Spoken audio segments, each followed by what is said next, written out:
നമ്മളെ ചലഞ്ച് എന്താ അറിയോ? ജസ്റ്റ് കൂട്ടുകാരനെ വിളിച്ചിട്ട് 100 രൂപ ജിപേ ചെയ്യണം, ഇങ്ങോട്ട് ചെയ്യിപ്പിക്കണം, വാങ്ങിക്കണം. ഓക്കെ, ആരുണ്ട് അങ്ങനെ ചെയ്യാൻ പറ്റും? പിന്നെ അപ്പനെ ഇടും. ഓക്കെ, ജയിപ്പിക്കും. പിന്നെ അബുവിനെ വിളിച്ചാ കിട്ടണം.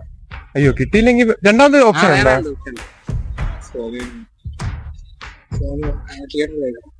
വിളിക്ക ഫോൺ എടുക്കുമെന്ന് മാത്രമേ സംശയമുള്ളൂ. അളിയ ഒരു 100 രൂപ ടക്കനെ ജീപ്പിലോട്ട് ഇടുവല്ലോ? ഷുവറല്ലേ? ഇപ്പൊ ഇടുവോ? എന്റെ പോലെ ഇത്ര ചുമ്മാ ഇടാട്ടാ. ഹലോ, ഇടണ്ടാട്ടാ. അളിയ യൂട്യൂബ് പ്രാങ്ക്. കൊല്ലം ബീച്ച് നിൽക്കുക, ഇവിടെ നിന്ന് പ്രാങ്ക്. പ്രാങ്കല്ലേ യൂട്യൂബിൽ ഒരു വീഡിയോക്ക് വേണ്ടി ചാലഞ്ച്. ചങ്ങിന്റെ പേരെന്ന് പറ. ചക്കിന്റെ പേര് അബു. അപ്പറെ ടക്കേന്ന് പറഞ്ഞിട്ട് കൊടുക്കാം ജീപ്പേ. അപ്പൊ സമ്മാനം എന്താ അറിയോ? Neck pillow. അയ്യോ, ഹാപ്പിയാണ്. ഹാപ്പിയാണ്.